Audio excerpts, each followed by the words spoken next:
Bueno, esto es una conmemoración en realidad de una realidad que tiene muchos años, una realidad de cooperación en materia cultural entre los países que conformamos ese espacio tan rico, tan cargado de historia que es Iberoamérica, compuesto por todos los países de América Latina, más España y Portugal, países a los que nos une una historia de muchos siglos, con los que hemos construido una cultura común, por supuesto, no libre de conflictos, no libre de desencuentros, pero que en definitiva es lo que nos nutre y lo que nos ha construido. Bueno, y esto se traduce en una serie de programas, algunos de los más conocidos son Iberescena, Ibermúsica, que básicamente tienen dos efectos. Uno es aportar recursos para el desarrollo de ciertas iniciativas culturales en estos diferentes países, y luego lo que es muy importante es el trabajo en red, el conocerse, el encontrarse, el desarrollar festivales en conjunto, visitas, pasantías, y eso hace que los actores culturales de todos los países que conforman este espacio puedan hacer cosas en común y puedan de algún modo fertilizarse mutuamente. Eso es lo que estamos celebrando hoy y lo estamos haciendo felizmente aquí en Uruguay, por primera vez un festival de esta naturaleza, que es también un reconocimiento al protagonismo que el país ha tenido en las últimas décadas en todo este tema y al papel que sigue teniendo hoy. Me voy a sacar un poco de tema y preguntarle por la realidad de lo que está pasando en el Ministerio de Turismo, la renuncia de Cardoso y la duda de quién asumirá en las próximas horas. No tengo más información que usted al respecto. Creo que son procesos que uno tiene que seguir con muchísimo respeto hacia todos los involucrados y confiando que se llegue a la mejor solución para todos. ¿Hay una buena relación en la coalición hoy? Sí, sin duda, la coalición funciona y la prueba es que esta clase de situaciones se procesan conversando y se procesan sin que se genere ninguna clase de conflicto desatado. Si algo prueba que tenemos una coalición fuerte, una coalición que está gobernando en conjunto y en coordinación, es la manera muy civilizada y muy calma en la que se procesan situaciones como esta. Ministro, en referencia a la educación, sobre los cambios en los bachilleratos, los docentes han indicado que no ha sido de consulta con ellos, que no se trataron en las asambleas técnico-docente. ¿En qué instancia están de diálogo con ellos? Y bueno, ¿cuándo empiezan a implementar los procesos para ir hacia ese cambio?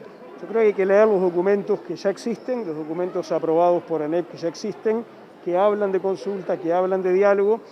Lo que hay que entender, hay alguna gente que está tomando esto como si hoy se hubiera tomado alguna decisión o como si el viernes se hubiera tomado alguna decisión. No se ha tomado ninguna decisión definitiva, lo que se ha hecho es iniciar un proceso de consulta, de reflexión, de elaboración de caminos para intentar dar respuesta a un problema que es un problema real y es un problema que no solo existe en Uruguay, existe en muchos países, que es esa cuestión de cómo organizar los trayectos a nivel del bachillerato, en un mundo donde ya no pasa como pasaba antes, que el bachillerato simplemente era la antesala para la universidad. Hoy en día la realidad es más compleja que eso y algunas cosas que estamos haciendo los uruguayos son difíciles de sostener hoy. Hacerle elegir a un chico de 15 años que tome caminos que implican al mismo tiempo cerrar otros caminos posibles. Cuando uno mira eso en términos comparados, en términos de lo que pasa en el mundo, lo estamos haciendo demasiado temprano.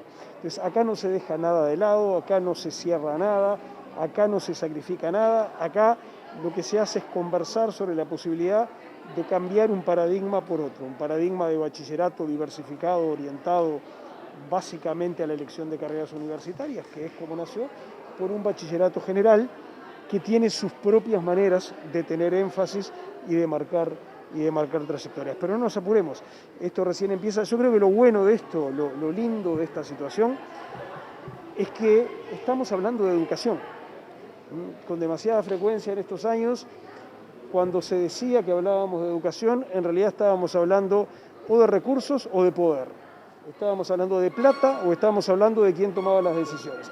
Bueno, este es un problema educativo y creo que es un gran avance que los uruguayos pongamos sobre la mesa y pongamos en lugares importantes de la agenda temas que son estrictamente educativos. La resolución todavía no está dada, es una intención y es un camino a recorrer todavía con diálogo entre los actores. Hay un plan que está escrito, que se puede leer, que no está escondido, y hay una resolución del CODICEN que simplemente significa un primer paso marcando un rumbo muy general que es compatible con una diversidad de soluciones específicas. Eso es lo que hay y eso es lo que tienen que hacer las autoridades. Después se va a conversar con todo el mundo, como es habitual en este país. Ministro, ¿y qué lugar va a tener la tecnología en todo esto? Incluso en el entendido de que se va a analizar la posibilidad de instalar un instituto de vacunas en el país, si hay posibilidad de empezar a perfilar ya nuevas modalidades de estudio, de aprendizaje para generar ese tipo de egresos que permitan ese conocimiento. Bueno, el tema del Instituto de Vacunas es un tema de la enseñanza universitaria, no de la educación media, que es lo que estamos hablando ahora. Es un lindo proyecto. El perfil más que nada era Bueno, el asunto es ese. La educación media tiene que poner en contacto las nuevas generaciones con los diferentes saberes y las diferentes formas de hacer que existen en la sociedad contemporánea. La tecnología es una, lo artístico y expresivo es otro camino, las competencias básicas como el dominio de la lengua materna es otro. El asunto es cómo asegurar, y es de alguna manera el corazón del problema, cómo asegurar que todos los uruguayos lleguen a la edad en que hay que terminar el bachillerato habiendo incorporado ese equipamiento que les permite tener oportunidades, tener horizontes en el mundo que les tocó vivir, al mismo tiempo que no creamos rigideces innecesarias, al mismo tiempo que no creamos andariveles que les hacen de pronto perder oportunidades o que les hace muy costoso cambiar de idea, andariveles que son más propios de otra época que de la época actual. Para eso hay que mirar qué estamos haciendo, hay que mirar qué está haciendo el mundo. Los uruguayos a veces en materia educativa miramos poco con voluntad de aprender acerca de lo que se está haciendo en otros lados y por supuesto tenemos que conversar mucho entre nosotros.